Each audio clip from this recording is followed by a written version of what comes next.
கிறிஸ்துவுக்குள்ளான ஒரு உன்னத நிலை பற்றி வேதம் என்ன சொல்லுகிறது, வேதத்தின் மூலமாக நம்ம பார்க்கக்கூடிய விஷயங்கள் என்ன அப்படிங்கறதுதான் இன்னைக்கு பார்க்க போறோம். Praise the Lord. ஒரு வசனத்தை எடுத்து வாசிக்கலாமா? ரோமருக்கு எழுதின நிருபம் 6வது அதிகாரம் 11வது வசனத்தை எடுத்து வாசியுங்கள். ரோமர் 6:11.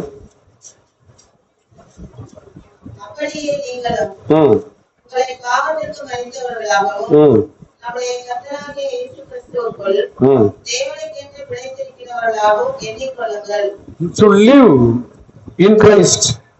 இயேசு கிறிஸ்துவுக்குள் பிழைத்திருக்கிறது என்பது வாழ்வது.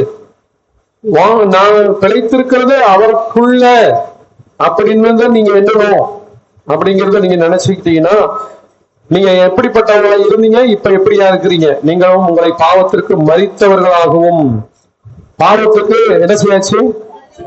மரிச்சு போயாச்சு.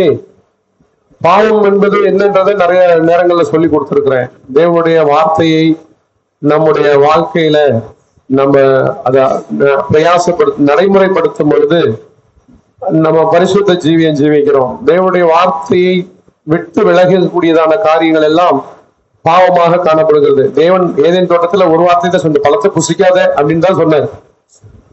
அதுவே பாவம் பண்ணிச்சு. அது அவங்க புசிச்ச பொழுது அது பாவம் என்று சொல்லி மனுக்குலத்திற்கு அநேக தீமைகள் வந்தது. இந்த பாவம் பிரவேசித்ததுனால ஏதேன் தோட்டத்தினுடைய வாழ்க்கையை இழந்தான் மனிதன். கிறிஸ்து 2வது ஆதாம்.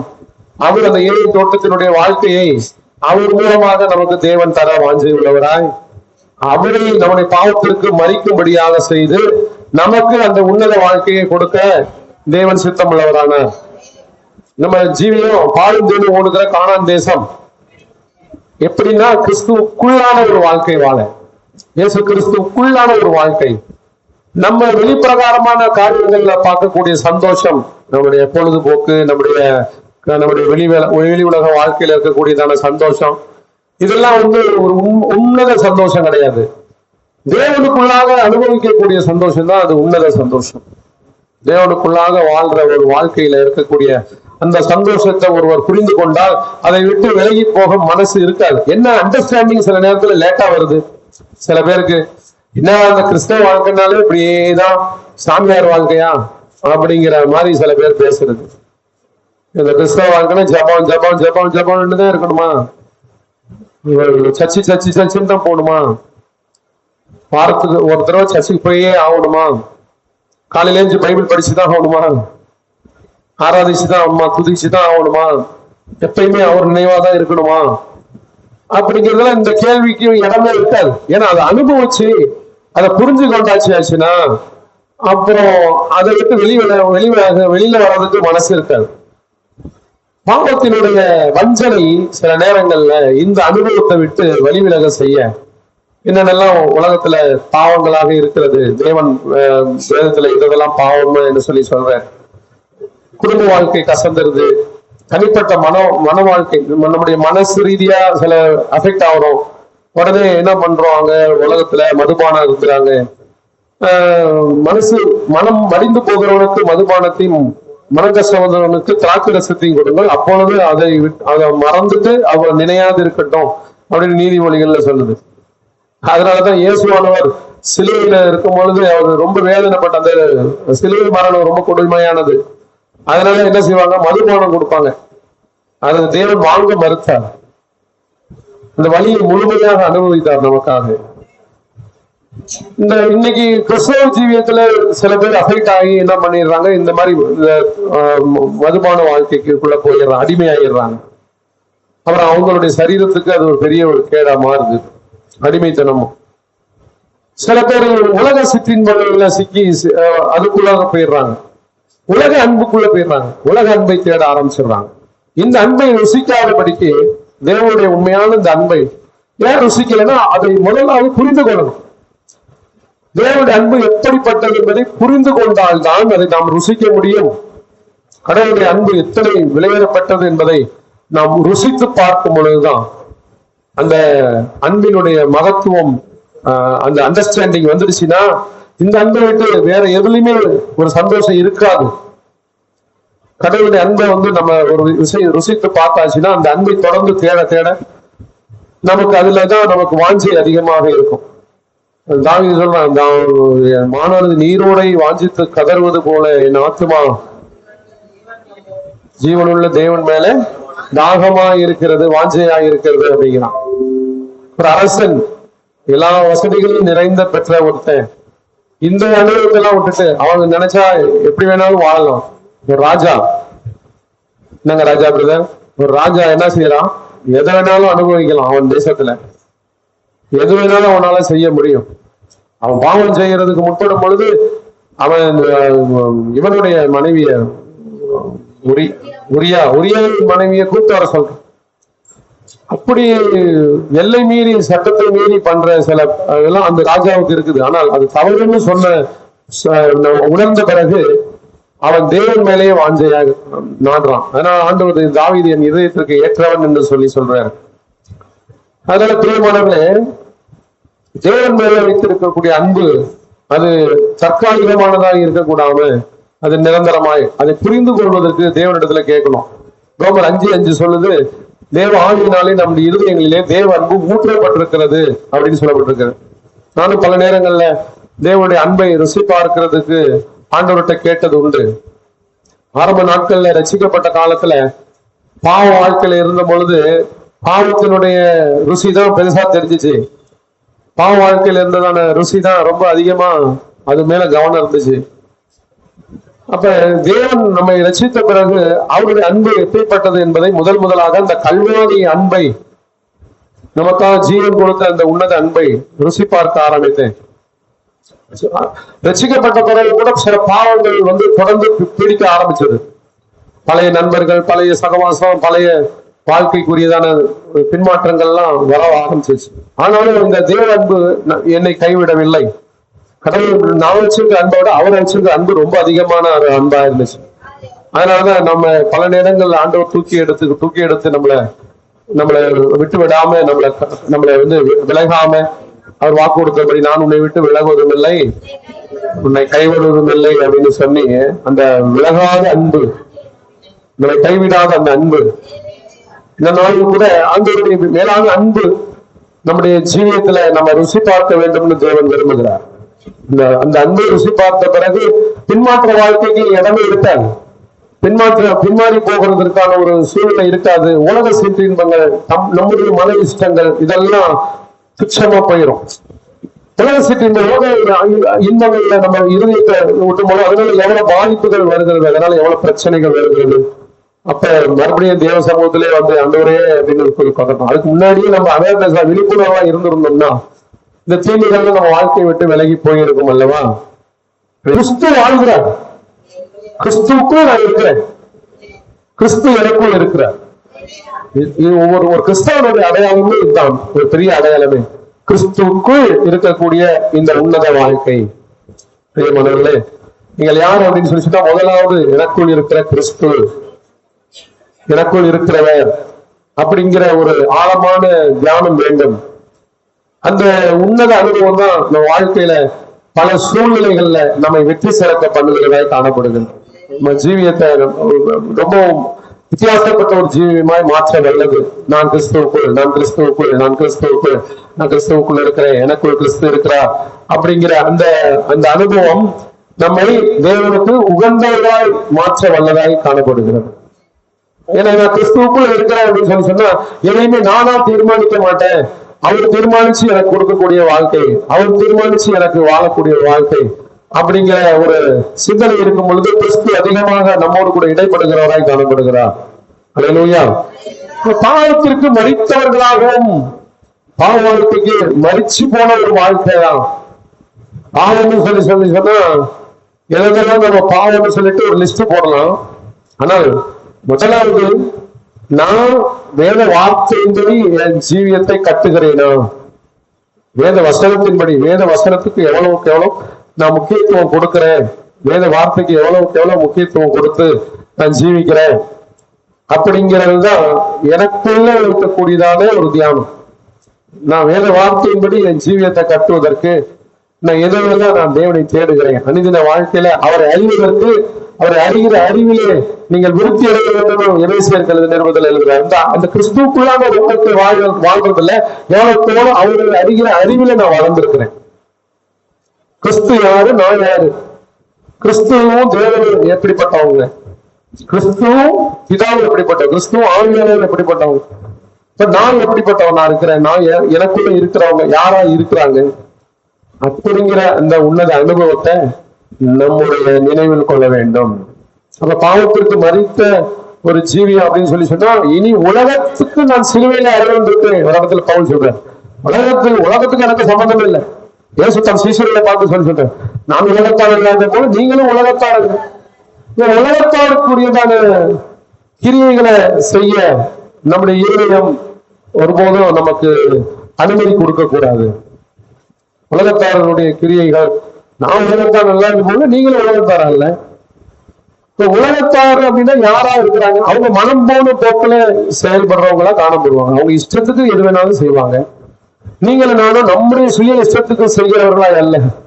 தேவன் பேசின வார்த்தைகளை நாம் எவ்வளவுக்கு எவ்வளவு நம்முடைய வாழ்க்கையில எடுத்துக்கொள்கிறோமோ அதுதான் கிறிஸ்துவுக்குள்ளான ஒரு உண்மையான வாழ்க்கை. ஏன்னா கிறிஸ்து பிதாவின் சித்த செயலே என்னுடைய போதனைன்னு சொன்னார். பிதாவை என்ன சொல்றாரு? அவர் பிதாவை கேட்டு கேட்டு அவர் ஊழியத்தை செய்தார். அவர் போறாரு, வராரு, நடக்கிறாரு, அசைறாரு. எங்க உட்காரணுமோ அங்க உட்கார சொல்றாரு. எப்ப பேச சொல்லுவோம் பேசுறாரு. எதை செய்யணும்? அவர் சுய மகிமைக்காக அது எதையுமே செய்யல, பிதாவின் மகிமைக்காக தான் அதை செய்யறாரு. சுய மகிமையை தேடுறதும் சுய சித்தத்தை போடுறதும் அது பாவமா போகுது. அப்ப இயேசு ஒரு அற்புதம் செய்யறாருன்னா அது தன்னுடைய பேருக்காக இல்ல, அது பிதாவுடைய சித்தத்துக்காக செய்யறாரு. ஒரு ஊருக்கு போறாரு, ஒரு இடத்துல போய் உட்கார்றாருன்னா அது பிதாவுடைய சித்தமா இருக்குது. அங்க ஒரு ஸ்திரீ வர, சமாரிய ஸ்திரீ, அவன் வாழ்க்கையை குறிச்சு பேசுறாரு. அவன் மூலமா அந்த கிராமமே கிறிஸ்துவ அண்டையில வருது. அப்ப இப்படிப்பட்ட ஒரு உன்னத ஜீவியத்தை செய்வதற்கு நீங்கள் நானும் அழைக்கப்பட்டிருக்கிறோம். அப்ப அந்த டிராக்கை விட்டு நம்ம வழி மாறி போகாதபடிக்கு, தேவனே நீர் என்னை கொண்டு என்ன செய்ய சித்தமாக இருக்கிறேன் அப்படின்னு பவுல் ஜெபித்தது போல நம்முடைய ஜீவியத்திலையும் அப்படிப்பட்ட உன்னத ஜெபம் வேண்டும். ஆண்டவரே நான் என்ன செய்ய சித்தமாக இருக்கிறீங்க அப்படிங்கிறத இந்த நாட்கள்ல நான் அதிகமா கேட்கிறேன். என்னை கொண்டு நீர் செய்ய நினைக்கிற காரியம் ஒன்றும் தடைபட வேண்டாம். என் ஜீவியத்தை மறுபடியும் எடுத்து கட்டுகிற தேவனாக இருக்கிறேன். ரீபில்ட், இந்த வருஷம் நம்ம கொடுத்த இந்த வாக்குத்தத்தம் ரீபில்ட், நிறைய காரியங்கள்ல மறுபடியும் எழும்பி கட்டக்கூடிய ஒரு நிலையை தேவன் உணர்த்தி, சில இடங்கள்ல சில அனுபவங்களை கொடுத்தாலும் இது சில இன்னொரு சைட்ல நிறைய உணர்த்தப்பட்டு இதெல்லாம் தேவையில்லை, இதெல்லாம் வேண்டாம் அப்படி இப்பதான் குடும்பம் சபை குறித்து இன்னொரு தீர்க்கமான பார்வையை கர்த்தர் எனக்கு உணர்த்தினார். குடும்ப வாழ்க்கையும் சபை வாழ்க்கையும் தனிப்பட்ட பரிசுத்த வாழ்க்கையும் குறித்து தேவன் எப்படியா இருக்க வேண்டும் அப்படிங்கிறதான ஒரு அவேர்னஸ், விழிப்புணர்வை கொடுத்தார். இன்னமும் தீர்க்கமாய் நாம் முன்னேறி சொன்னதுக்கு நான் ஜெபிக்கிறேன். ஆண்டவரே இப்பொழுது என் வாழ்க்கை மறுபடியும் எடுத்து கட்டப்படுகிறதுனாலே என் குடும்பத்தை இப்படியாய் நான் நடத்துவேன், என் குடும்பத்தை இப்படியாய் நேசிப்பேன், என் சபையை இப்படியாய் நான் விசாரிப்பேன், என் சபையை இப்படியாய் அவருக்கு மேல கவனம் கொள்வேன், என் ஊழியத்தை இப்படியாய் நான் செய்வேன், யாரோடு நான் ஐக்கியம் படணும், யாரோடு ஐக்கியப்படக்கூடாது, எப்படி ஜெபிக்கணும், எப்படி ஜெபிக்க கூடாது அப்படிங்கிற காரியங்களை நிறைய ஆண்டவர் பேசுற உணர்த்துறார். நான் அந்த உணரும் பொழுதுதான் ஜெபிக்கிறேன்.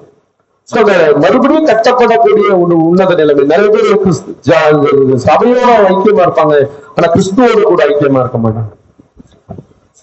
கிறிஸ்துவோடு கூட இருக்கக்கூடிய அந்த ஐக்கியத்தை தான் தேவன் விரும்புறாரு. சபைக்கு வருவாங்க, எல்லாம் செய்வாங்க, வேலை செய்வாங்க, ஊழியம் செய்வாங்க, எல்லாம் செய்வாங்க. ஆனா கிறிஸ்துவுடன் இருக்கக்கூடிய அந்த கிறிஸ்துவுக்குள்ளான பிழைத்திருக்கிற ஒரு அனுபவம், அதுதான் தேவன் விரும்புறார். அந்த நிலையில தான் தேவன் உங்க வாழ்க்கையை கட்ட முடியும். அதை வாஞ்சிக்கிறவர்கள் மேல தேவன் பிரியமா கிறிஸ்துவுக்குள்ளான ஒரு வாழ்க்கையை வாழ்வதற்கு யாரெல்லாம் அர்ப்பணம் செய்யறாங்க.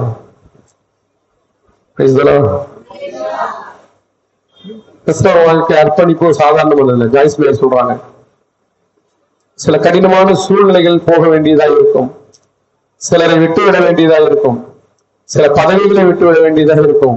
கிறிஸ்துவுக்குள்ளான ஒரு வாழ்க்கை சில நண்பர்களை விட்டுவிட வேண்டியதாக இருக்கும், சில உறவுகளை விட்டுவிட வேண்டியதாக இருக்கும், சில பழக்கப்பட்ட பாவங்களை விட்டுவிட வேண்டியதாக இருக்கும். அதுதான் கிறிஸ்துவுக்குள்ளான ஒரு வாழ்க்கை. அவங்க சொல்ற ஒரு ஸ்டேட்மெண்ட், சில ஆபத்தான சூழ்நிலைகள் கூட கடந்து போக வேண்டி வரும். அப்பதான் நீங்க ஆவியினால் நிரப்பப்படுவீர்கள் அப்படின்னு சொல்றாங்க. அவங்க சொன்ன ஒரு ஸ்டேட்மெண்ட் கேட்கும் போது நமக்கே கொஞ்சம் பயமா இருந்துச்சு. கிறிஸ்துவுக்குள்ளான ஒரு வாழ்க்கையை வாழ்வதற்கு தீர்மானம் பண்ணும் பொழுது சில ஆபத்துகளை சந்திக்க வேண்டியது இருக்கும். ஆனாலும் அப்படி போகும்பொழுதுதான் நீங்கள் ஆவியினாலே உன்னத அனுபவத்தினாலே நீங்கள் நிரப்பப்படுவீர்கள் அப்படின்னு சொல்றாங்க. தேவன் கைவிட மாட்டார். சிறந்த நபராய் உங்களை உருவாக்குவதற்கு இப்படிப்பட்ட தீமைகள் எல்லாம், இப்படிப்பட்ட தேவையில்லாத காரியங்கள் எல்லாம் அவர் விலக செய்யும்படியாய் உங்களை அர்ப்பணிக்க சொல்வார்.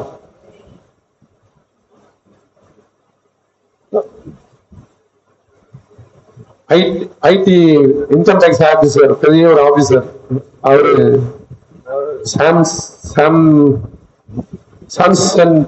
செல்லத்துறையா சாம் ஜபத்துறை அப்படிங்கிற ஒரு ஊழியர். அவரு இன்கம் டேக்ஸ் ஆபீசர், நல்ல வருமானம். அந்த ஒரு ஊழியத்துக்காக அவர் வேறு பிரிக்கும் போது அவர் சம்பளம் ரொம்ப அதிகமான சம்பளம். ஊழியத்துக்காக ஆண்டவர் கூப்பிடும் பொழுது அவருக்கு சம்பளத்தை விட்டுட்டு வர்றதுக்கு மனசு இருக்கான்னு பார்த்தார். ஆனாலும் தேவன் அடிக்கடி அவரோட இடைப்பட்டதுனால அதே விட்டுட்டு வந்தார். ஆனா இன்னைக்கு நிறைய புஸ்தகங்கள் எழுதியிருக்கிறார். அவர் புஸ்தகத்தின் மூலமா நிறைய பேர் ரட்சிக்கப்பட்டிருக்கிறாங்க.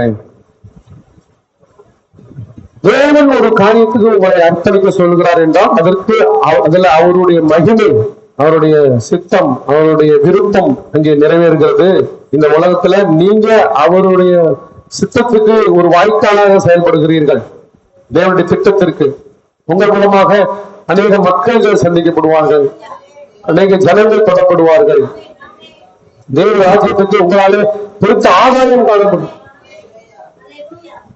அந்த ஆதாயத்தை விரும்பும் பொழுதுதான் இதெல்லாம் நமக்கு தெரியும். அவர் சம்பளத்தை பெருசா நினைக்கல, இதை விட தேவ ராஜ்யத்துக்குரியதான ஆதாயம் தான் முக்கியம்னு சொல்லிட்டு வந்தவர். ஆனால் தேவன் அவரை கைவிடவில்லை. தேவன் அவரை உயர்த்தினார், அவரை பலப்படுத்தினார், அவருக்கு சகாயம் செய்தார், கிருபை பாராட்டினார். தேவ பிள்ளைகளே, கிறிஸ்துவுக்குள்ளான ஒரு வாழ்க்கை, அது தேவனுடைய சித்தத்தை பரிபூர்ணமாய் தங்கள் வாழ்க்கையிலே அர்ப்பணித்து வாழக்கூடிய ஒரு வாழ்க்கையா இருக்கிறது. இருக்கீங்களா? படிங்க 1 கொரிந்தியர் 1:5.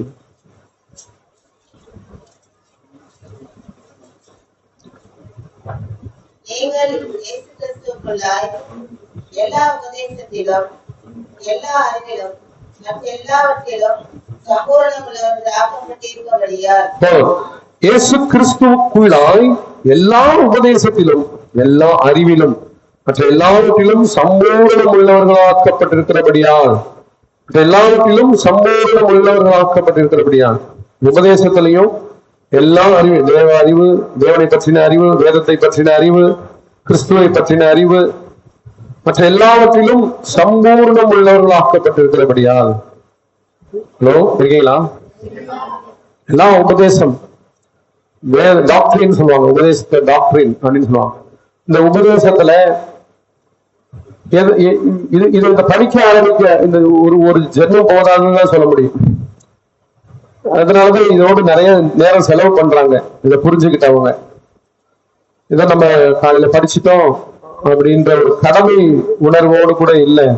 இந்த வேதத்தை ஆராய படிக்க படிக்க படிக்கதான் தேவனை அறிகிற அறிவு, வேதத்தினுடைய சத்தியத்தை அறிகிற அறிவு, இதெல்லாம் நமக்கு பெறுகிறது. இந்த அறிவு தான் நம்மை தேவனுக்கு உகந்தவர்களாய் நம்மை மாற்றுகிறது. மற்ற உலகத்தை பற்றின எல்லா அறிவுகளும் இருக்குது. ஆனால் வேத அறிவு, தேவனை பற்றின அறிவு, தேவனையும் அறிவும் வேதத்தை பற்றின அறிவும் நமக்கு வேண்டும். அதுல இயேசு கிறிஸ்துவுக்குள்ளாய் மற்ற எல்லாவற்றிலும் சம்பூர்ணமாய் உள்ளவர்களாய் இருக்கிறபடினால், சம்பூர்ணம் உள்ளவர்களாக்கப்பட்டிருக்கிறபடியால் அப்படின்னு வேதம் சொல்லுது. இப்ப எல்லா அறிவிலையும் நம்ம பெருக தேவனிடத்துல கிறிஸ்துவுக்குள்ளாய் நாம் பலப்பட வேண்டும்.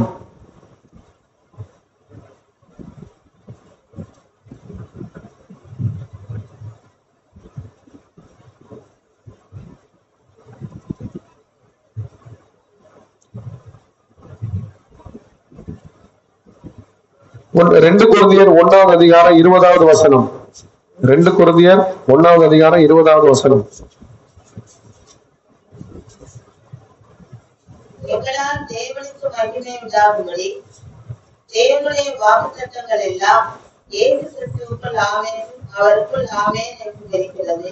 தேவனுடைய வாக்குத்தத்தங்கள் எல்லாம் இயேசு கிறிஸ்துவுக்குள் ஆம் என்றும் அவருக்குள் ஆமென் என்றும் இருக்கிறதே. அல்லேலூயா. வாக்குத்தத்தம்னு சொன்னாலே நமக்கு வேதத்திலிருந்து தேவன் என்ன நமக்கு வாக்கு கொடுக்கிறார் அப்படிங்கிற ஆராய்ச்சியை விட இது ஒரு நவீன காலத்துல, இன்னைக்கு இருக்கக்கூடிய காலத்துல ஜனங்களை பிரியப்படுத்துறதுக்காக நாங்க வளர்ந்த சபைகள் எல்லாம் ஒரு வருஷம் ஆச்சுன்னா போதும், அந்த ஒரு வாளியில என்ன பண்ணுவாங்க, சின்ன சீட்ல எழுதி ஒவ்வொரு வாக்கு தத்தங்களா எழுதி அதுல போடுவாங்க, சுருட்டி போடுவாங்க. அவன் ஆராதனை முடிஞ்சவொடனே எல்லாத்துக்கும் இந்த வருஷம் உங்களுக்கு வாக்கு தத்தம் அப்படின்னு சொல்லிட்டு இந்த பக்கெட்ல வரும். அதை எடுத்து பைபிள்ல வச்சுக்கிட்டு ஜெபம் பண்ணுவாங்க, கடவுள் வாக்கு கொடுத்தாரு அப்படின்னு. இது ஒரு ஆரம்ப நிலை. சரி, ஏதோ ஒரு விதத்துல செய்றாங்க, அதை குற்றம் சொல்லல. அது இப்படி இருந்த ஆனால் வேதத்துல உள்ள பரிசுத்தவான்கள் தேவனிடத்துல நேரடியாக பெற்றுக்கொண்ட வாக்கு தத்தங்கள். ஆபிரகாமை அழைக்கும் போது சீட்டு முறைமைப்படியில கொடுக்கல. ஆபிரகாமே நீ வா, நான் காண்பிக்கிற தேசத்துக்கு போ, உன் இனத்தை இப்படியாக மாற்றுவேன், உன் இனத்தை இப்படி ஆசீர்வதிப்பேன், உனக்குள்ள பூமியில் வம்சங்கள் எல்லாம் ஆசீர்வதிக்கப்படும்.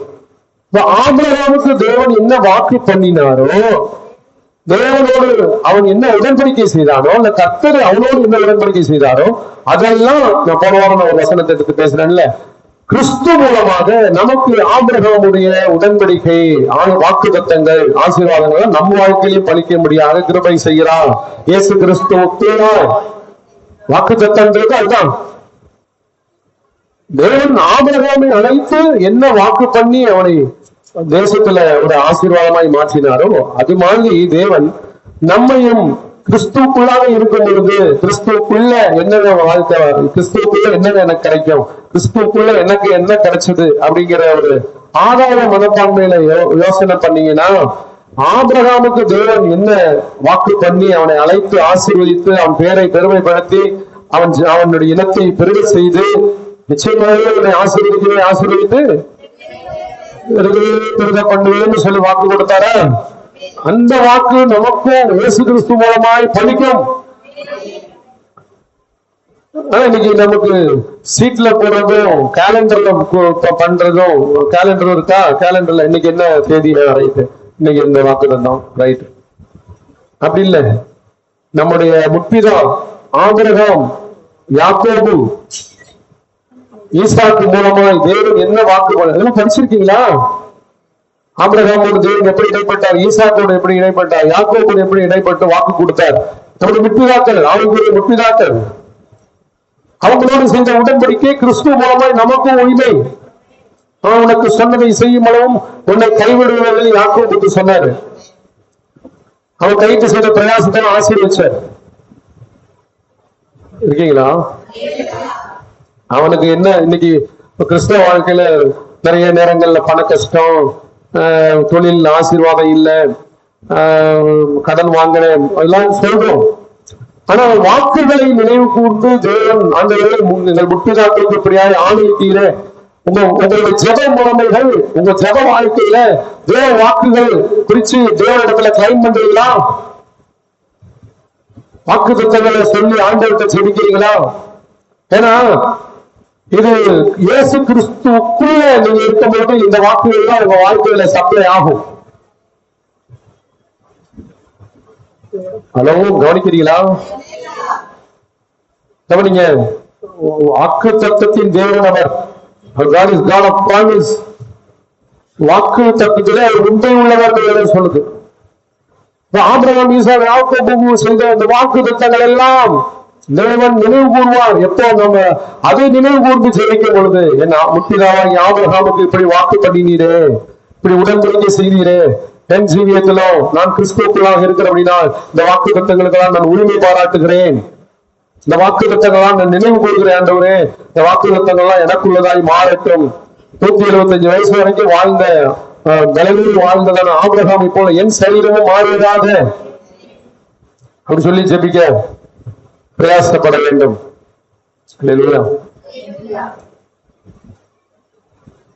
ஈசாக்கு விதை விதைத்தான் இந்த தேசத்துல 100 மடங்கு பலனை பெற்றுக்கொண்டான். அப்ப நம்ம செய்யக்கூடியதான ஒரு சின்ன பிரயாசத்திலையும் தேவன் 100 மடங்கு பலனை தர வல்லமை உள்ளவராக இருக்கிறார். அப்ப நம்ம அந்த வாக்கை நினைவுகணும். வெறுமனே ஜெபம் ஆண்டவரே இந்த நாளை கொடுத்ததுக்கு நன்றி, இன்னைக்கு நான் வேலைக்கு போறேன், நீ ஆசீர்வதிங்க, நான் பாதுகாப்பு கொண்டு வாங்க, போக்குகள் வரக்கணும், இப்படி பாதுகாப்பு இருக்கட்டும், குடும்பத்தை ஜெபிக்கிறேன், இப்படி வெறுமனே ஜெபிக்கணும். வாக்குகளையும் நினைவு கூர்ந்து நாங்க தெளிவு எடுத்த பிறகு வாக்குகளை எல்லாம் அறிக்கை செய்வோம். கிறிஸ்துவுக்குள்ளான என்ன வாக்குகள் எங்களுக்கு இருக்கு, தேவன் பிள்ளைகளுக்கு என்ன வாக்கு கொடுத்தார், என் குடும்பத்துக்கு என்ன வாக்கு கொடுத்தார், என் வாழ்க்கைக்கு என்ன, ஊழியத்துக்கு என்ன வாக்கு, கிறிஸ்துவுக்குள்ளான சுதந்திரம் எது அப்படிங்கறதெல்லாம் ரிமைண்ட் பண்ணி அதை நாம பேசுறோம். வேதத்தை படிக்கிறோம், ஒரு அதிகாரம் 2 அதிகாரம் படிப்பேன், அதுல முக்கியமா ஆண்டவர் உணர்த்துற அந்த வார்த்தைய அதிகமா அதை குறிச்சு தியானம் பண்ணி ஸ்தோத்திரம் பண்ணி, ஆண்டவரே இப்படியாக இந்த வார்த்தை இருக்கிறது, இந்த வார்த்தை மூலமாக என் வாழ்க்கையிலே அந்த வாக்குகள், அந்த உணர்வுகள் என் வாழ்க்கையில் நிறைவேறட்டும், இப்படியாக நீர் செய்தியே நம்மை நம்புகிறவர்களுக்கு அவர் கேடகமானவர் அப்படின்னு சொல்லி ஒரே ஒரு வார்த்தை தான். இவ்வளவு வசனத்துல 103 சங்கீதத்துல ஒரு வார்த்தை, அவரை அண்டிக் கொள்ளுவர்களுக்கு அவர் கேடகமானவர். அப்ப நான் உண்மை அண்டிக் கொள்ளுகிறேன், நீர் எனக்கு மகா பெரிய கேடகமும் பலனும் குருவமாய் இருக்கிறீர், உமக்கு நன்றி செலுத்துகிறேன், உங்களுடைய அடைக்கலத்துல இருக்கிற எனக்கு எந்த வியாதி பலவீனங்கள் இல்லை. கிறிஸ்துவுக்குள்ள ஒரு ஐடென்டிட்டி. இப்ப என்ன கேட்டா, இப்ப நீங்க என்ன கேட்க, வாசல் எப்படி இருக்கு, உடம்பு வாசல் எப்படி இருக்கீங்க அப்படின்னு கேட்டா, நான் கிறிஸ்துவுக்குள்ள இருக்கிற பொழுது நான் பொய் சொல்லக்கூடாது. நான் என்ன சொல்லணும், நான் நல்லா இருக்கிறேன். யாருக்கு அவயமா இருக்கும்? கிறிஸ்துவுக்குடைய அவயவங்களா இருக்கிறோம். இங்க ஏற்றத்தாழ்வு, ஜாதி வித்தியாசம், மத வித்தியாசம், அந்த மாதிரியான ஒரு ஏற்றத்தாழ்வு கிடையாது. கிறிஸ்துவுக்குள்ள எல்லாருமே ஒரே சரீரமா இருக்கிறோம், ஒரே அவயமா இருக்கிறோம். ஒருத்தருக்கு ஒருத்தர் எப்படிப்பட்டவங்களா இருக்கணும், சகோதர சகோதரிகளா இருக்கும். ஏன்னா அவர் தலைவா இருக்கிறாரு, நம்ம அவயவங்களா இருக்கிறோம். அவயவங்களா இருக்கிற நாம, அவருக்குள்ளான அவயவங்களா இருக்கிற நாம எந்த விதமான வித்தியாசம் பார்க்காதபடிக்கு, எந்த விதமான வித்தியாசம் பார்க்காதபடிக்கு, ஏற்றத்தாழ்வு மனப்பான்மை, நீ பணக்காரன் ஏழை, நான் இந்த ஜாதி நீ அந்த ஜாதி, நான் படிச்சவன் நீ படிக்காதவன் அப்படிங்கிற ஏற்றத்தாழ்வு கூட இல்ல.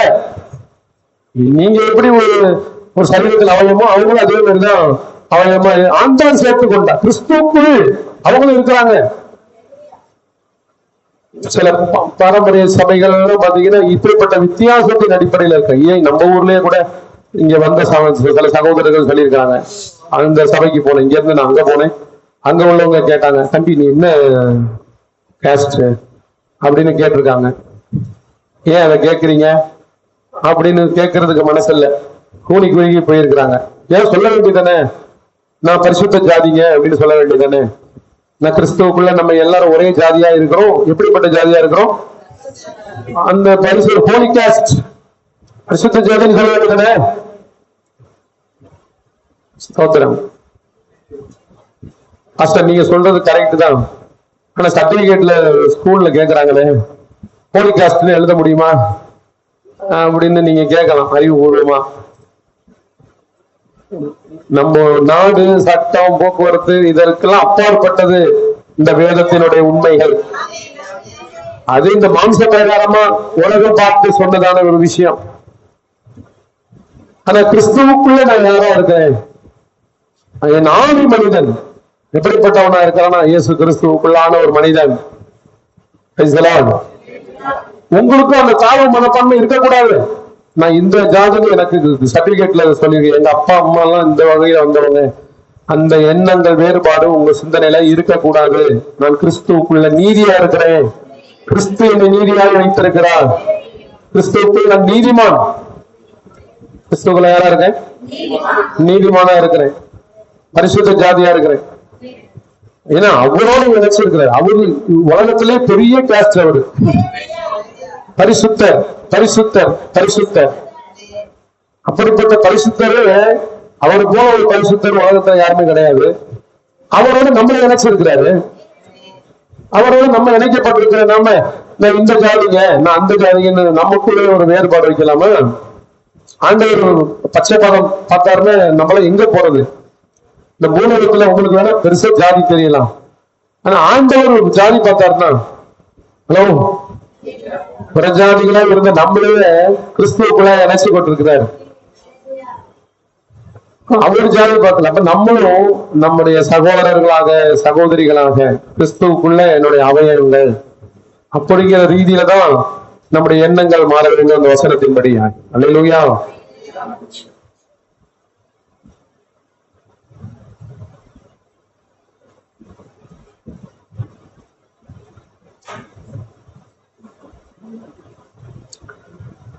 Holy Spirit. 2 கொரிந்தியர் 1:21.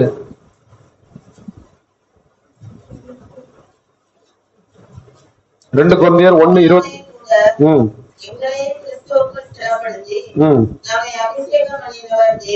கிறிஸ்துவுக்குள் ஸ்திரப்படுத்தி நம்மை அபிஷேகம் பண்ணினவர் தேவனே. நாம் அபிஷேகம் பண்ணப்பட்டவர்கள். சொல்லுங்க, நான் அபிஷேகம் பண்ணப்பட்டவன். அபிஷேகம் அப்படிங்கிறது வந்து அனாயிண்டட். அபிஷேகம் அப்படிங்கிறது தேவன் ஒரு பிரத்யேகமான ஒரு வேலைக்கு நமக்கு கொடுக்கக்கூடிய பலன். இந்த அபிஷேகம் பரிசுத்த ஆவியானவர் மூலமாய் நமக்கு உண்டாயிருக்கிறது.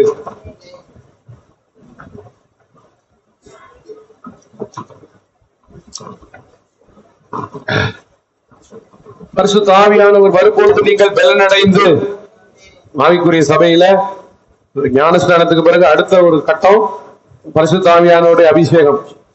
நீங்கள் பலனடைந்து யூதேயாவிலும் சமாரியாவிலும் எருசலேம் எல்லா தேசத்திலும் நீங்கள் எனக்கு சாட்சிகளா இருப்பீங்க. இயேசு கிறிஸ்து உயிரோடு இருக்கிறார் என்பதுக்கு நான் சாட்சியா இருக்கிறேன்.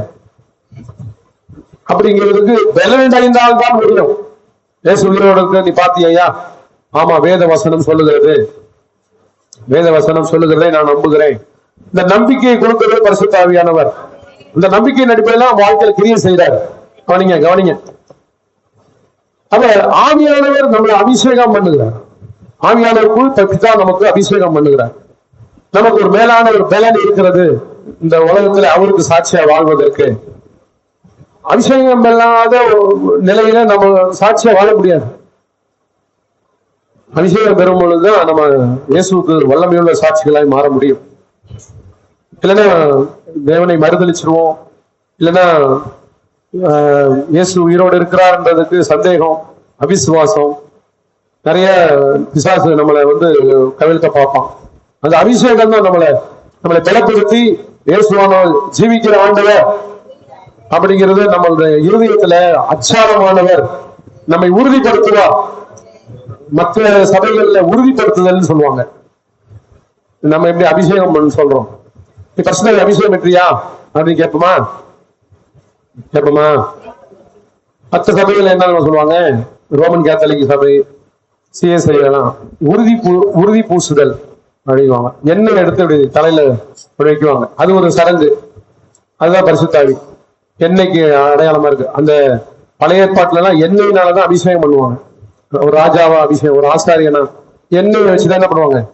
அப்ப அந்த அபிஷேகம் பரிசுத்தாவின் வல்லமைக்கு அடையாளமா இருக்கு. அது இன்னைக்கும் ஃபாலோ பண்றாங்க. நம்ம எண்ணெயெல்லாம் பூசி வியாதியஸ்தர்களுக்காக ஜெபம் பண்றோம். அது ஒரு அபிஷேகம். ஆனா லிட்டரலா ஆவியானவர் நம்ம எல்லாம் பொழியும் பொழுது வெளிப்பிரகாரமான ஒரு அடையாளம் அந்நிய பாஷை. ஆவியானவர் நமக்குள்ள கிரியை செய்கிறார், நமக்குள்ள இறங்கி இருக்கிறார் அப்படின்றதுக்கு அந்நிய பாஷை ஒரு அடையாளம். சோ அதைத்தான் உறுதிப்படுத்துறோம். இவங்க பரிசுத்தம் பெற்றிருக்கிறாங்க அப்படிங்கிறது அதுதான் உறுதி. பரிசுத்தத்தை பெற்று சாட்சியா மாறுறாங்க. இன்னும் அதிகமான உறுதி. அது முன்னாடி இருந்த வாழ்க்கை இப்ப இல்ல. முன்னாடி இருந்த வாழ்க்கையில இருந்ததான தவறுகள் இப்பொழுது இல்ல. அப்ப ஆவியானவர் வாழ்க்கையில கிரியை செய்யறார். ஆவியானவர் இறங்கும் பொழுது வேத வசனத்தின் மேல கவனம், வாஞ்ச, தியானம், வேத வார்த்தையின்படி நடக்கக்கூடிய திராணி, வெலன், இதெல்லாம் கிரியை செய்யறார். அப்படி மீறி சில பேர் செய்யறாங்க. அது எதனால ஆவியானவருக்கு இடம் கொடுக்கும். ஆவியானவர் இருப்பதான், ஆனா அவருக்கு இடம் கொடுக்கறது இல்லை. இடம் கொடுக்காம சுயத்துல சில நேரங்கள்ல மானசீக ரீதியில அவங்க முடிவெடுக்கக்கூடிய விஷயத்துல ஆவியானவர் அவங்களுக்கு உணர்த்துதான் செய்வார், போராட மாட்டார். ஆனா மனுஷிக என்ன பண்ணுது, இல்ல நான் இப்படிதான் நான் செய்வேன், நான் இப்படிதான் நான் இருப்பேன், நான் இப்படிதான் அப்படின்னு சொல்லிட்டு மனுஷிக ரீதியா சில அனுபவங்கள்ல சில ஆண்டவர் சில பாடங்களை கற்றுக் கொடுக்கும் பொழுதுதான் இது உண்மை. ஏன்னா நம்ம நமக்குள்ள இருந்து அவர் ஜெபிக்கிறாரோ, நாம் ஏற்றபடி வேண்டுவது இன்னலென்று அறியாது இருக்கிறபடினாலே வாக்கு கடங்காத பெருமூச்சுகளோடு, அதனாலதான் ஆவிக்குள்ள ஜெபிக்கிற ஜெபத்துக்கு வல்லமை இருக்கிறது. ஆவிக்குள்ளான ஜெபம் உங்க அனுதின வாழ்க்கையில ரொம்ப ரொம்ப ஜெப வாழ்க்கையில முக்கியப்படுத்துங்க. ஆவிக்குரிய வாழ்க்கை, ஒரு ஆவிக்குரிய மனுஷனுக்கு ஆவிக்குள்ளான ஜெபம், பரிசுத்த ஆவிக்குள்ளான ஜெபம், அந்நிய பாஷை ஜெபம் ரொம்ப முக்கியமானது. ஏன்னா உங்களுக்கு எப்படி வேண்டுதுன்னு உங்களுக்கே தெரியாது, ஏற்றபடி அவர் வேண்டுகிறாராம். இருக்கீங்களா? அந்நிய பாஷையில ஜெபிக்கும் பொழுது உங்களுக்கு தெரியாத காரியங்களும் அவர் பிதாவிடத்துல பரிந்து பேசி ஜெபிக்கிறார்.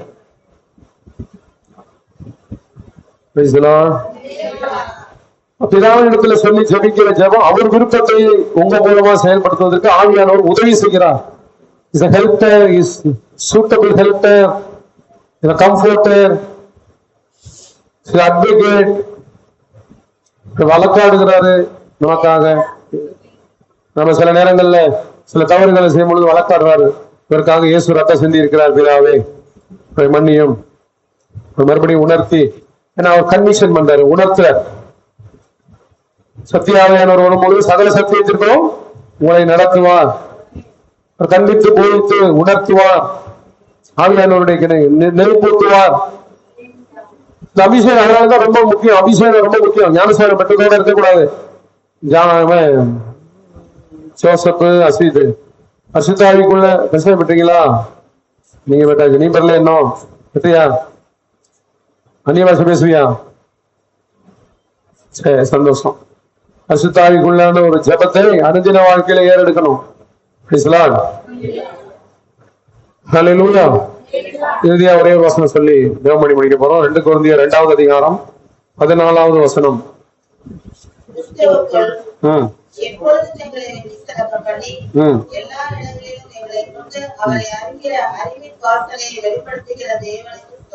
கிறிஸ்துவுக்குள் எப்பொழுதும் எங்களை வெற்றி சிறக்க பண்ணி எல்லா இடங்களிலும் எங்களை கொண்டு அவரை அறிகிற அறிவின் வாசனை வெளிப்பட தேவனுக்கு ஸ்தோத்திரம். கிறிஸ்துவுக்குள் என்ன ஒரு பிளஸிங்ஸ் அப்படின்னா, எப்பொழுதும் எங்களை வெற்றி சிறக்க பண்ணி. சொல்லுங்க, கிறிஸ்துவுக்குள்ளான ஒரு வாழ்க்கை பாவத்தின் மீது, பிசாசின் மீதோ உலக இச்சைகளின் மீதும் வெற்றி அடையும்படியாக தேவன் நமக்கு கிருபை செய்கிறவராக இருக்கிறார். அதனாலதான் கிறிஸ்துவுக்குள்ளான ஒரு வாழ்க்கை, கிறிஸ்துவுக்குள்ளான ஒரு வாழ்க்கை இது ஒரு வெறுமனான வாழ்க்கை, வெற்றி உள்ள ஒரு வாழ்க்கை. அந்த வெற்றி உள்ள வாழ்க்கை முதல்ல அவர் டார்கெட் பண்றது பாவம், பாவத்தை வெறுக்கக்கூடிய மனநிலைமை உங்களுக்கு கொடுக்குறார். பாவிகளோடு கூட ஐக்கியப்படுறதை தேவன் விரும்ப மாட்டார். கவனிக்கிறீங்களா? நீங்க வேற, உலகத்தார் வேற, உங்க ஐக்கியம் அவங்களோடு கூட இருக்கக்கூடாது அப்படிங்கிறது தான் அவருக்கு விருப்பம். அப்ப இந்த நிலையை வெறுக்கக்கூடிய ஒரு மனநிலைமை இருக்குன்னா அதுதான் கிறிஸ்துவுக்குள்ளான வெற்றி உள்ள ஒரு வாழ்க்கை. பாவிகளோடு மட்டும் இல்ல, பாவத்தின் மீது, பாவமாய் தோன்றுகிற, பொல்லாங்காய் தோன்றுகிற யாரை விட்டு விலகி நீங்க பாவத்தை விட்டுட்டு வெளியில வருகினாலே அது வெற்றி உங்களுக்கு. அது உங்களால சாதாரணமா முன்னாடி எல்லாம் ரொம்ப இன்ட்ரெஸ்டா இருந்துச்சு. இப்ப நீங்க கிறிஸ்துவுக்குள்ள வந்துட்டீங்க பொழுது உங்களுக்கு பாவத்தின் மீது ஒரு வெறுப்பு, பாவத்தின் மீது ஒரு அங்கிருந்து வெளியில வரணும்ன்றதான ஒரு மனநிலைமை, இதெல்லாம் தேவனே கொடுக்கிறார். அப்ப அதுதான் வெற்றி. பாவத்தை ஆர்வமா செஞ்சுக்கிட்டு இருந்த நம்முடைய ஜீவிதத்துல இப்ப பாவத்தை விட்டு, பாவ பிரசனத்தில் இருந்து உங்களை வேறு வைக்கிற ஒரு உன்னத அனுபவம் உங்க மனநிலைமை வச்சு ஆண்டவர் என்ன செய்யறாரு, நீங்களே அதை வெறுக்க ஆரம்பிப்பீங்க. பாவ பிரசனம், நீங்க பாவ பிரசனத்தில் இருந்து விடுதலை ஆகிறது, நீங்க வெறுக்கிறது எல்லாம் தேவனே உங்களுக்குள்ள இருந்து கிரியை செய்யறாரு. அதுல இருந்து என்ன பலன் கிடைக்குது? இந்த வெற்றி பாவத்தின் வல்லமையிலிருந்து உங்களுக்கு வெற்றியை கொடுக்கிறாரு, பாவத்திற்குரிய தண்டனையிலிருந்து வெற்றியை கொடுக்கிறாரு. The presence of sin, flee from death, flee from judgment, flee from power of sin. பாவத்தினுடைய தண்டனையில் இருந்தோ பாவத்தின் வல்லமையில் இருந்தோ உங்களுக்கு தேவன் வெற்றியை கொடுக்கிறான். அதான் கிறிஸ்துவுக்குள்ளான வெற்றி. விளங்குதா? அப்ப பாவ பிரசன்னம், பாவத்தின் தண்டனை, பாவத்தின் வல்லமையில இருந்து நீங்க விடுதலை ஆகி இருக்கிறீங்கன்றத உறுதிதான் உங்களுக்குள்ள இருக்கும். அப்பா நல்ல வேலை தப்பிச்சோம். இத்தனை நல்ல தேவன் தெரியுங்களா? நம்ம ஒரு காலத்துல அடிமைப்பட்டு கடந்த அந்த பாவ நிலை இப்ப அதுல இருந்து நம்மளை விடுதலையாக்கி அதனால வரக்கூடிய தண்டனையிலிருந்து நம்மளை தப்பு வைக்கிற தேவன். ஏன்னா நீ உங்களுக்குள்ள யார் இருக்கா? கிறிஸ்து இருக்கிறதுனால தேவன் விட மாட்டார். பாவ சூழ்நிலைக்கு போக விட மாட்டார். பாவ தண்டனைக்கு போக விட மாட்டார். பிசாசு தலை குழம்பி போயிடுவான். என்னடா நேத்து வரைக்கும் நம்மளோட இருந்தான், இன்னைக்கு இதே வெறுக்கிறானே. உனக்காக நம்ம செஞ்சது பிரயாசப்பட்டதெல்லாம் அதுதான் பிதாவுடைய அன்பு. உன்கிட்ட என் பிள்ளைய நான் விட மாட்டேன், உனத்த நான் விட்டு கொடுக்க மாட்டேன். அவன் என்கிட்ட இருக்கணும், அவன் என்னோட இருக்கணும். நீதானே அவனுக்கு ஊட்டின, அவனே காய்க்கு போம்ப அப்படின்னு நம்மள வச்சே விசுவாச முட்டாளாக்கிறாங்க. அந்த மனநிலைமை நான் நிறைய நேரங்கள் ஆராய்ச்சிடுவேன். எப்படி நம்ம இதுல இருந்து வெளியில வந்தோம், எப்படி இதுல இருந்து நமக்கு வெறுப்பு உண்டானுச்சுன்னா அது அவரே நமக்குள்ள விருப்பத்தையும் செய்கையை உண்டாக்கி நம்மளை வச்சே அதை வெறுக்க வைக்கணும். கிறிஸ்துவுக்குள்ளான ஒரு வெற்றி இருக்கீங்களா? எப்போது வெற்றி சிறக்க பண்ணுகிறேன். இப்ப நீங்க போய் என்ன பண்ணுவீங்க? அப்படிப்பட்ட நபர்கள் எல்லாம் போய் இது பாவம், இது செய்யக்கூடாது, இது பண்ண அப்படிலாம் நடக்கும் அட்வைஸ் பண்ற அளவுக்கு ஆக்கிடுவீங்க. என்னடா நேத்து வரைக்கும் அவன் இப்ப வந்துட்டு இவன் 4 பேர் என்ன பண்ணிடலாம். அதனாலதான் உங்களை விட மாட்டான். அதனாலதான் உங்களுக்கு துரத்தி வந்துட்டு எப்படியாவது இவன் வந்தா நம்ம ராஜ்யத்துக்கு ரொம்ப. ஆனா அவரு என்ன நினைக்கிறாரு, அவன் கையை வச்சு அவனை குத்தி நம்ம மூலமா நிறைய பேர் ஆதாயம் பண்றாரு.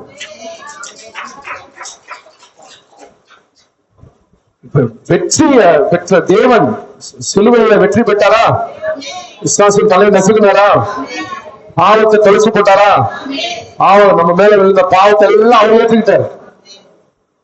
நியாயப்பிரமாணத்திலே இருந்து வந்ததான சாபங்கள் பாருங்க. நியாயப்பிரமாணம் 99 செஞ்சுட்டு 1 விட்டாலும் எல்லா தண்டனையும் உண்டு. அது ஒருத்தர் செய்ய முடியல, அதனால சாபங்கள் தான் வந்துச்சு. கிறிஸ்து நமக்காக சாபமாகி கரத்திலே தூக்கப்பட்ட எவனும் சபிக்கப்பட்டவன். கிறிஸ்து நமக்காக சாபமானார். அப்ப இந்த சாபங்கள் எல்லாம் என்ன பண்ணிடுச்சு? அவர் மேல வந்ததுனால, நாம அவருக்குள்ள இருக்கிறதுனால அந்த சாபங்கள் எல்லாம் தொலைந்து போனது. நியாய பிரமாணத்தினால வந்த சாபங்கள். இன்னைக்கு அந்த கிறிஸ்து மரிக்கலைன்னா இந்த நியாய பிரமாணம் தான் நமக்கும். எவ்வளவு கிருபை! நீங்க கிறிஸ்தவங்களா ஜீவிக்கிறது அவ்வளவு டஃப். நியாய பிரமாணத்தினால வந்த சாபங்கள் எல்லாம் நம்மளையும் நம்ம குடும்பத்தையும் எல்லாத்தையும் ஆளுகை செய்ய ஆரம்பிச்சிடும். அதனாலதான் தேவன் தம்முடைய தயவுள்ள சித்தத்தின்படி கிறிஸ்துவை நமக்காக மரிக்க வைத்து அவரை சாபமாக்கி, ஒரு டிரான்ஸ்லேஷன் பைபிள்ல சொல்லுது, பிதாவே இயேசுவை சவுக்கினால் அடித்தார்ன்றது மாதிரி இது பண்றாங்க, ஒளியாக்க செய்ய. பாவத்தின் மேல் அவ்வளவு சாபத்தின் மேல் அவ்வளவு கோபம், பாவத்தினால் விழுந்த விளைவுதான் சாபம். இயேசுவை அவரே அடிச்சுதா சொல்லி ஒரு டிரான்ஸ்லேஷன்ல அப்படி கமெண்ட்ரி பண்ணியிருக்காங்க. அப்ப கிறிஸ்து மேல விழுந்த சாபத்தினால நம்ம வாழ்க்கையில் நம்ம தலைமுறையில் இருந்த சாபங்கள் எல்லாம் ஒளிந்து போனது. இருக்கீங்களா? எவ்வளவு பெரிய ஆசீர்வாதம் நமக்கு, எவ்வளவு பெரிய ஒரு வெற்றி நமக்கு தேவன் கொடுத்த இந்த வெற்றி, எவ்வளவு மகத்தான ஒரு வெற்றி. இந்த கிறிஸ்துவுக்குள் இருக்கும் பொழுது இந்த மகத்தான வெற்றியை நாம் பார்க்க முடிகிறது. அது வெறுமனே அல்ல, கிறிஸ்துவுக்குள் வெறுமனே அல்ல. எது மூலமா இந்த சாபம்? இயேசுவின் ரத்தம். இயேசு சிந்தினதான ரத்தம். இந்த ரத்தத்தை கிளைம் பண்ண, அதுதான் கம்யூனியன் எடுக்கிறது, கர்த்தருடைய பந்தி எடுக்கிறது காரணம். இந்த கேன்சல் பண்ற இயேசுவின் நாமத்துக்கு கேன்சல். ரத்தம். இயேசுவின் நாமம் ரத்தமும், மேலான ரத்தம், அதிகமான நன்மையை பேசுகிற இயேசுவின் ரத்தம்.